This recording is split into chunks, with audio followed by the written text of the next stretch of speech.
यही है अंतिम मौका, हम आग लगा देंगे और जो अब तक ना हो पाया उसे अब हम कर दिखा देंगे। जी हाँ दोस्तों, आपका क्लास 12 का जो बोर्ड एग्जाम होता है वो आपका लाइफ में, आपका जीवन में एक ही बार होता है और ये आपके लिए लास्ट मौका है। दोस्तों आप जितनी अच्छी तरीके से पढ़ाई कीजिएगा उतना ही दोस्तों आपका क्लास 12 का जो बोर्ड एग्जाम होगा उसमें आपका रिजल्ट उतना ही ज़्यादा बेहतरीन होगा। दोस्तों यदि आप भी क्लास 12 का फाइनल बोर्ड एग्जाम में अच्छे खासे नंबर लाना चाहते हैं तो ज़्यादा कुछ भी नहीं करना दोस्तों, आपको अच्छी तरीके से पढ़ाई करना है। दोस्तों आपका जो बोर्ड एग्जाम होने वाला है आपका पता है कि 15 मार्च से स्टार्ट होने वाला, और जो हिस्ट्री का पेपर है दोस्तों वो आपका 21 मार्च को है। तो दोस्तों इस वीडियो में दोस्तों हिस्ट्री के टॉप ऐसे 40 महत्वपूर्ण इंपॉर्टेंट क्वेश्चन करेंगे जो कि आपके बोर्ड एग्जाम के लिए काफी ज्यादा महत्वपूर्ण होने वाले हैं। ठीक है, तो दोस्तों आप लोग वीडियो को लास्ट तक देखिएगा। और ये जो क्वेश्चन बताया जा रहा है दोस्तों, पिछली बार जो जैक के द्वारा जो क्वेश्चन पूछा गया था उसी का कंप्लीट सॉल्यूशन है, इसलिए आप लोग हर एक क्वेश्चन को अच्छी तरीके से याद कर लीजिएगा और देखिएगा कितने कि 40 क्वेश्चन में से कितने क्वेश्चन का आंसर आप सही सही कर पाते हैं। प्लीज ईमानदारी पूर्वक कमेंट बॉक्स में कमेंट करके जरूर लिखिएगा, क्योंकि दोस्तों आपको मानना है कि ये जो क्वेश्चन है ये मेरा इस वर्ष का है, इसलिए आप लोग सभी लोग अच्छी तरीके से पढ़ाई कीजिए और बोर्ड एग्जाम के लिए अच्छी तरीके से प्रिपरेशन कीजिए। ठीक है, तो चलिए बिना टाइम वेस्ट किए आज की सुपरफास्ट वीडियो को स्टार्ट करते हैं। पहला क्वेश्चन क्या बोल रहे हैं कि हड़प्पा किस नदी के किनारे स्थित है। मुझे उम्मीद है दोस्तों इस क्वेश्चन का आंसर आप लोगों को पता होगा कि जो हड़प्पा है वो कौन सा नदी के किनारे स्थित है। तो दोस्तों ये जो हड़प्पा है वो रावी नदी के किनारे स्थित था। ठीक है, तो ऑप्शन यहाँ पे दूसरा राइट आंसर रावी नदी। यदि बात करें जो हड़प्पा है ये कौन सा देश में स्थित है, तो पाकिस्तान के माउंटगोमरी जिला में स्थित है। तो क्वेश्चन में आपसे पूछा जा सकता है इस बार फाइनल बोर्ड एग्जाम में कि हड़प्पा कौन सा देश में स्थित है, तो पाकिस्तान के माउंटगोमरी जिला में। ठीक है, और यदि बात करें फ्रेंड जो हड़प्पा है ये कौन सा नदी किनारे, तो रावी नदी। इसकी खोज किसने किया फ्रेंड, तो दयाराम साहनी के द्वारा जो फ्रेंड वो हड़प्पा का खोज किया गया था। ठीक है, कब किया गया फ्रेंड, तो 1921 ईस्वी में हड़प्पा का खोज किया गया। ठीक है, और यहाँ से कई कई बार क्वेश्चन पूछा जाता है कि हड़प्पा सभ्यता से कौन मतलब कि साक्ष्य के रूप में क्या क्या प्राप्त हुआ। तो यहाँ से दोस्तों कांस्य दर्पण प्राप्त हुआ था, सावधान मिला था और श्रमिकों का आवास, गेहूं की भूसी। तो क्वेश्चन में आपसे पूछा जाएगा कि जो श्रमिकों का आवास इनमें से कौन सा स्थल से प्राप्त हुआ था, तो हड़प्पा से। गेहूं की भूसी कहाँ से प्राप्त हुआ था, हड़प्पा से। तो दोस्तों आपको एकदम डिटेल बाय डिटेल पढ़ना ताकि आपका फाइनल जो बोर्ड एग्जाम होगा उसमें आपका एक भी एमसीक्यू क्वेश्चन गलत ना हो। ठीक है, अगर क्वेश्चन 2 में दिया है कि मोहनजोदड़ो का उत्खनन किया था। आपको ये मोहनजोदड़ो है जो कि सिंधु घाटी सभ्यता का एक प्रमुख स्थल है, इसकी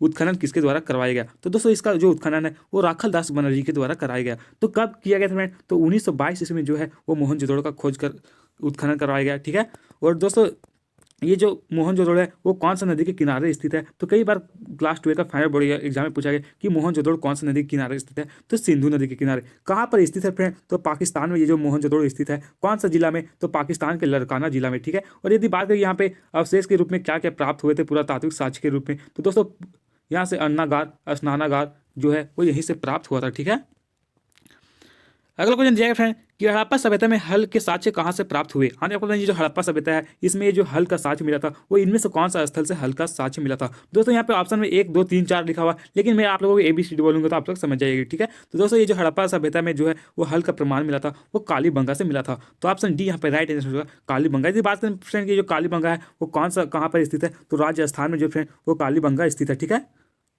और यदि बात करें जो कालीबंगा है यहाँ पे दोस्तों इसकी खोज है वो किसके द्वारा किया गया, तो दोस्तों कालीबंगा का जो खोज है फ्रेंड वो अलमानंद घोष के द्वारा किया गया था। ठीक है, कब किया गया फ्रेंड, तो कालीबंगा का जो खोज है वो 1952 ईस्वी में किया गया था। तो आपसे क्वेश्चन में पूछा गया कि कालीबंगा का खोज किसने किया, तो अलमानंद घोष। कब किए, तो 1922 ईस्वी। और दोस्तों ये जो कालीबंगा है वो कौन सा नदी के किनारे स्थित है, तो घग्गर नदी के किनारे। ठीक है, और यहाँ पे दोस्तों तो यहाँ से साक्ष्य के रूप में क्या क्या प्राप्त है, तो जुते हुए खेत का साक्ष्य और भूकंप होने का साक्ष्य जो है वो कालीबंगा से ही प्राप्त हुआ है। ठीक है, तो आपसे क्वेश्चन में पूछेगा कि जुते हुए खेत का साक्ष्य इनमें से कौन सा स्थल से प्राप्त हुआ, तो कालीबंगा से। ठीक है, अगला क्वेश्चन दिया गया फ्रेंड कि सिंधु घाटी सभ्यता में सबसे बड़ा शहर कौन सा था। काफी ज्यादा BBI क्वेश्चन फ्रेंड पिछली बार आपका बोर्ड एग्जाम में पूछा गया कि जो सिंधु घाटी सभ्यता है इसमें सबसे बड़ा शहर कौन सा था, तो दोस्तों मोहनजोदड़ो जो है वो सबसे बड़ा शहर था।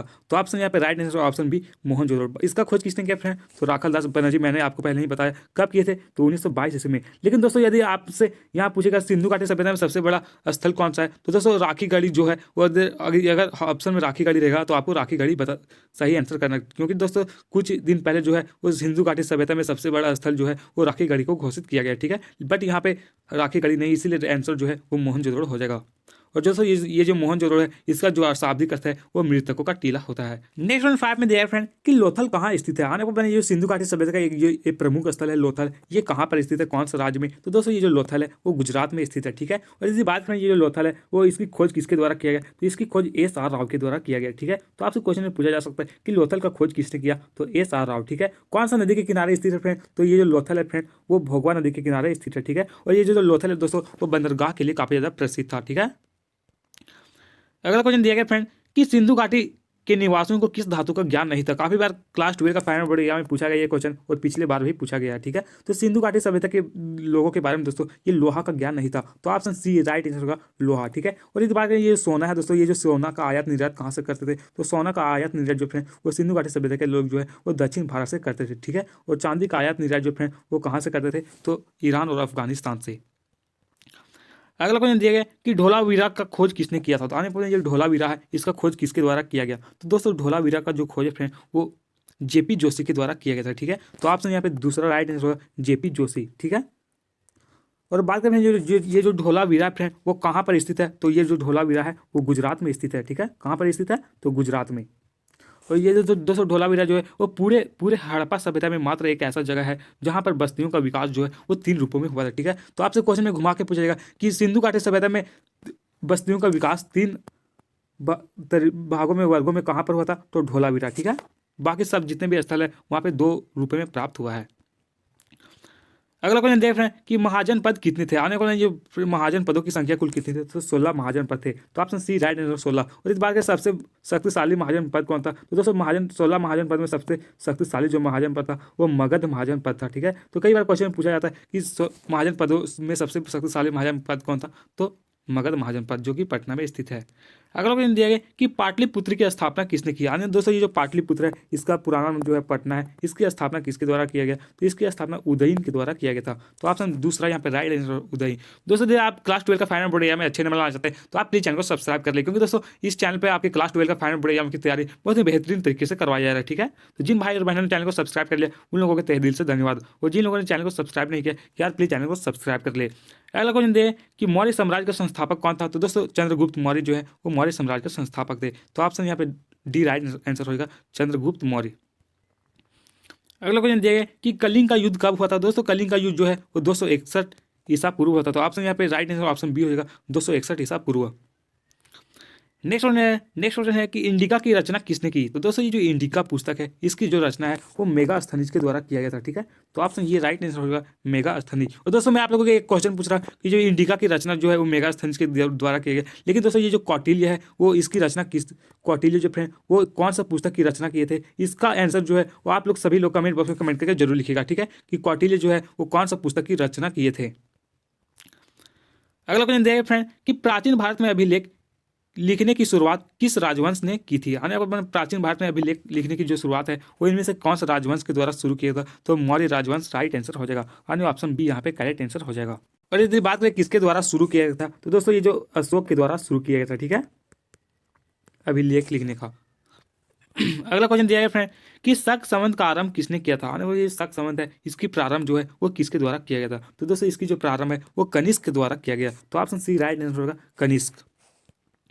नेक्स्ट क्वेश्चन दिया गया कि नालंदा विश्वविद्यालय की स्थापना किसने किया था। काफी अभी भी क्वेश्चन फ्रेंड कि ये जो नालंदा विश्वविद्यालय है इसकी स्थापना किसके द्वारा किया गया। तो दोस्तों ये जो नालंदा विश्वविद्यालय है इसकी स्थापना जो है वो कुमार गुप्त के द्वारा किया गया था। तो ऑप्शन ये राइट आंसर होगा कुमार गुप्त। ये जो नालंदा विश्वविद्यालय कहाँ पर स्थित है फ्रेंड, तो बिहार पटना में, ठीक है, बिहार में। अगला क्वेश्चन देख रहे हैं कि भारत का शेक्सपियर किसे कहा जाता है। दोस्तों जो भारत का शेक्सपियर है वो कालिदास को कहा जाता है। तो ऑप्शन बी राइट आंसर हो जाएगा कालिदास। फ्रेंड यहाँ पे जितने भी क्वेश्चन बताए रहे हैं ये सभी क्वेश्चन काफी ज्यादा इजी है, क्योंकि दोस्तों मैंने ये जो हिस्ट्री का क्वेश्चन है ये सभी चैप्टर का इंपॉर्टेंट एमसीक्यू क्वेश्चन इस चैनल में करवा दें। तो जिन लोगों ने चैनल में जाकर नहीं देखा तो प्लीज जाकर देख ले, क्योंकि वहाँ पे हर एक चैप्टर का एकदम अच्छी तरीके से चैनल में एकदम बेहतरीन तरीके से तैयारी करवाई गई, ठीक है। अगला क्वेश्चन दिया गया कि निम्नलिखित में से किसने सबसे पहले भारत में स्वर्ण सिक्के जारी किया था। आने आपको इनमें से कौन जो फ्रेंड वो सबसे पहली बार भारत में स्वर्ण सिक्के जारी किया था। तो दोस्तों हिंद यूनानियों के द्वारा भारत में पहली बार स्वर्ण सिक्के जारी किया था। तो ऑप्शन सी राइट आंसर हो जाएगा। अगला क्वेश्चन दिया गया कि महात्मा बुद्ध का जन्म कहाँ हुआ था। काफी ज्यादा भी क्वेश्चन है, ये महात्मा बुद्ध है इनका जन्म कहाँ पर हुआ था। तो दोस्तों इनका जो जन्म है वो लुम्बिनी में हुआ था, ठीक है। लुम्बिनी कहाँ पर स्थित है, तो ये जो लुम्बिनी है वो नेपाल में स्थित है, ठीक है। और यदि बात करें जो महात्मा बुद्ध है इनका जन्म कब हुआ, तो 563 ईसा पूर्व जो फ्रेंड वो महात्मा बुद्ध को जन्म हुआ था। और इन्हें ज्ञान की जो प्राप्ति है वो बोध गया पटना में हुआ था, ठीक है। अगला क्वेश्चन दिया गया कि स्तूप का संबंध है। आपको बताइए जो स्तूप है इसका संबंध इनमें से किससे है, तो बौद्ध धर्म से। तो ऑप्शन बी राइट आंसर हो जाएगा। नेक्स्ट क्वेश्चन दिए गए कि जैन धर्म में प्रथम तीर्थकर कौन थे। तो दोस्तों ये जो ऋषि भदेव है वो जैन धर्म में प्रथम तीर्थकर थे। तो ऑप्शन डी राइट आंसर होगा ऋषि भदेव, ठीक है। नेक्स्ट क्वेश्चन दिए गए कि महावीर के बचपन का नाम क्या था। तो दोस्तों ये महावीर है इनका बचपन का जो नाम है वो वर्धमान था। तो ऑप्शन टू राइट आंसर होगा वर्धमान। और ये जो सिद्धार्थ फ्रेंड ये किनका नाम था, तो गौतम बुद्ध का जो नाम था बचपन का वो सिद्धार्थ था। नेक्स्ट दिया गया कि किस पेड़ के नीचे महावीर को ज्ञान की प्राप्ति हुआ था। दोस्तों यहाँ पे बहुत सारे स्टूडेंट कंफ्यूज हो सकते हैं कि कौन सा पेड़ के नीचे जो है वो महावीर को ज्ञान प्राप्ति होता, तो साल वृक्ष के पेड़ के नीचे फ्रेंड वो महावीर को ज्ञान की प्राप्ति होता। लेकिन यहाँ पे आपसे क्वेश्चन में पूछा जाएगा कि किस पेड़ के नीचे जो है वो गौतम बुद्ध को ज्ञान की प्राप्ति हुई थी, तो गौतम बुद्ध की बात करें तो गौतम बुद्ध को जो है वो पीपल के नीचे, पीपल के पेड़ के नीचे प्राप्त हुआ था। ठीक है, कहाँ पे, तो गया में। अगला क्वेश्चन देखिए, सांची मध्य प्रदेश के किस शहर में स्थित है, तो दोस्तों ये जो सांची है वो रायसेन में स्थित है, तो ऑप्शन सी राइट आंसर होगा रायसेन।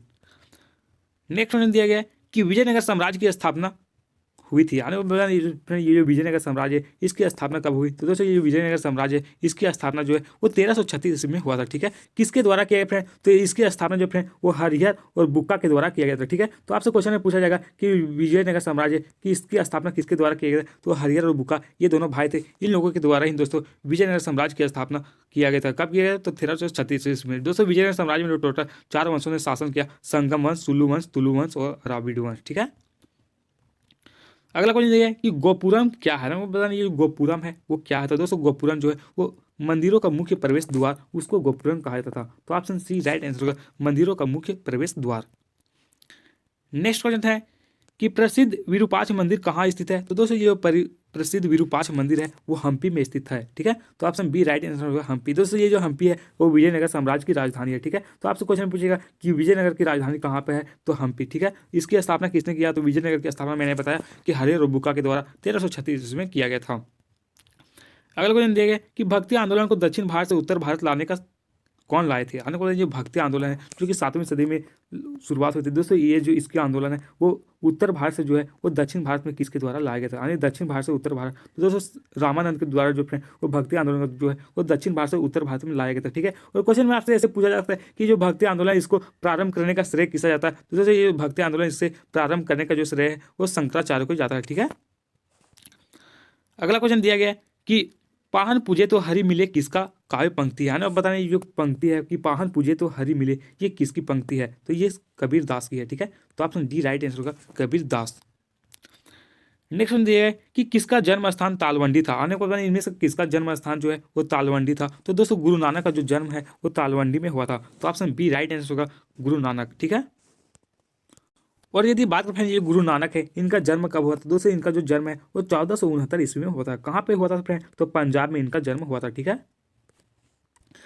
नेक्स्ट वन क्या बोल रहे फ्रेंड कि बंगाल का प्रसिद्ध संत कौन था। आने वाले इनमें से कौन सा जो है वो बंगाल के प्रसिद्ध संत थे, तो चैतन्य महाप्रभु जो फ्रेंड वो बंगाल के प्रमुख संत या फिर प्रसिद्ध संत थे, तो ऑप्शन सी राइट आंसर हो जाएगा।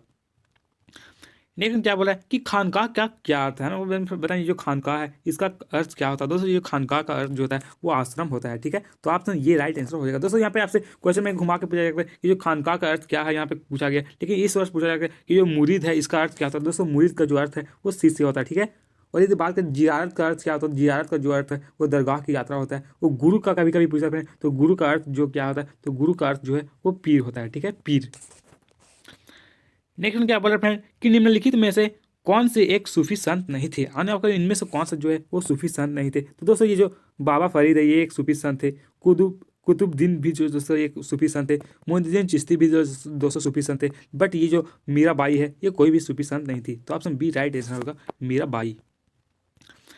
नेक्स्ट में दिया गया है कि शेख निजामुद्दीन औलिया का दरगाह कहाँ स्थित है। तो दोस्तों ये जो शेख निजामुद्दीन औलिया है इनका जो दरगाह है वो दिल्ली में स्थित था। ठीक है, तो ऑप्शन बी राइट आंसर होगा दिल्ली।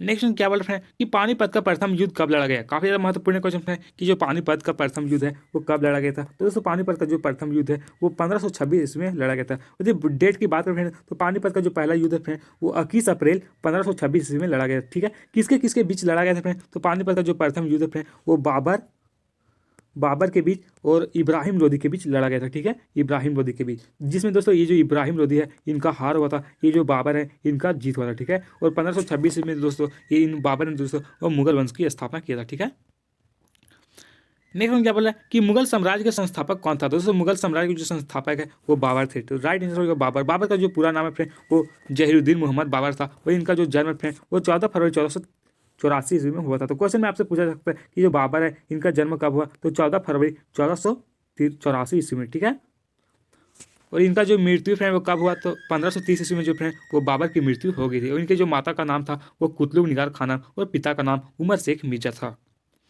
नेक्स्ट क्या बोल रहा है कि बाबरनामा किस भाषा में लिखा गया है। आपको पता है ये जो बाबरनामा पुस्तक है ये कौन सा भाषा में लिखा गया, तो दोस्तों जो बाबरनामा है वो तुर्की भाषा में लिखा गया था। तो ऑप्शन सी राइट आंसर होगा तुर्की।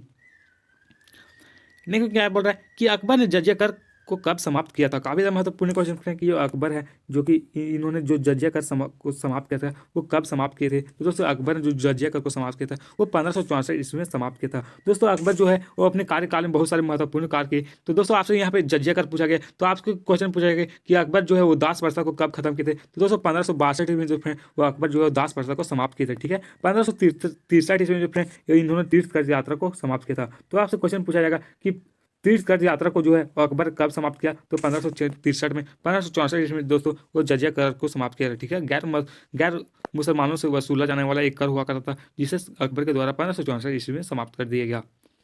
अगला क्वेश्चन बोल रहा है कि अकबरनामा किसने लिखा था। काफी अभी भी एक क्वेश्चन है कि जो अकबरनामा पुस्तक है इसके लेखक कौन है, तो अबुल फजल। ठीक है, अबुल फजल के द्वारा फ्रेंड ये जो अकबरनामा पुस्तक है वो लिखा गया। कौन सा भाषा में लिखा गया आपसे पूछा जा सकता है, तो ये जो पुस्तक है वो फारसी भाषा में लिखा गया था। ठीक है, नेक्स्ट क्या बोल रहे फ्रेंड्स कि सर्वप्रथम किस मुगल शासक ने तंबाकू का सेवन किया था। आने आपको कौन सा शासक जो है वो पहली बार जो फ्रेंड वो तंबाकू का प्रयोग किया था, तंबाकू का सेवन किया था। तो दोस्तों अकबर जो फ्रेंड वो तंबाकू का सेवन पहली बार किया था। और लेकिन क्वेश्चन में आपसे पूछा जाएगा कि पहले जो तंबाकू का प्रतिबंध है वो किसने लगाया था तंबाकू पर प्रतिबंध, तो ये जो जहांगीर है फ्रेंड वो इन्होंने जो दोस्तों वो तंबाकू पर प्रतिबंध लगा दिया था। लेकिन यहाँ पे क्वेश्चन पूछा गया कि सर्वप्रथम किस मुगल शासक ने तंबाकू का सेवन किया, तो अकबर। ठीक है, नेक्स्ट क्या बोल रहा है कि मुगल प्रशासन में जिला को किस नाम से जाना जाता था। दोस्तों मुगल प्रशासन ये जो जिला है उसे सरकार कहा जाता था। ठीक है, तो ऑप्शन बी राइट आंसर होगा सरकार। तो दोस्तों आज की इस वीडियो में बस इतना ही। और दोस्तों आप 40 क्वेश्चन में से कितने क्वेश्चन का आंसर सही कर पाए प्लीज कमेंट बॉक्स में कमेंट करके जरूर लिखिएगा, क्योंकि दोस्तों मैं हर एक स्टूडेंट का कमेंट पढ़ता हूं। और दोस्तों यदि आप क्लास 12 का फाइनल बोर्ड एग्जाम में कम समय में अच्छे नंबर लाना चाहते हैं तो ज़्यादा कुछ भी नहीं करना दोस्तों। इतना दिन आप क्या पढ़े नहीं पढ़े कोई भी इंपॉर्टेंट नहीं रखता, लेकिन दोस्तों आप इतना कम समय में क्या पढ़ दें ये आपके लिए काफी ज्यादा इंपॉर्टेंट होता है। दोस्तों इस बार जो आपका मॉडल सेट आया है उसको आपको अच्छी तरीके से पढ़ाई कर लेना है। पिछली बार जो 5 मॉडल सेट आया था उसको भी पढ़ लेना है, और ये जो क्वेश्चन बताए गए प्रीवियस इस क्वेश्चन उसको भी पढ़ लेना। दोस्तों यदि आप इन सभी का कंप्लीट वीडियो देखना चाहते हैं तो आप इस वीडियो के डिस्क्रिप्शन बॉक्स में जाइए, वहां पे मैंने 280 क्वेश्चन सिर्फ हिस्ट्री से करवाया है। दोस्तों यदि आप उस वीडियो को शुरू से लेकर लास्ट तक देख लेते हैं तो मैं आपको गारंटी के साथ कर सकता हूं कि आपका ये जो हिस्ट्री है इससे आपका एक भी क्वेश्चन फाइनल बोर्ड एग्जाम में नहीं छूटेगा। इसलिए आप उस वीडियो को प्लीज लास्ट तक जरूर देखेगा और हर एक क्वेश्चन को याद करने का प्रयास कीजिएगा। वहाँ पे बहुत ही अच्छी तरीके से इंपॉर्टेंट क्वेश्चन बताया गया दोस्तों। तो आज की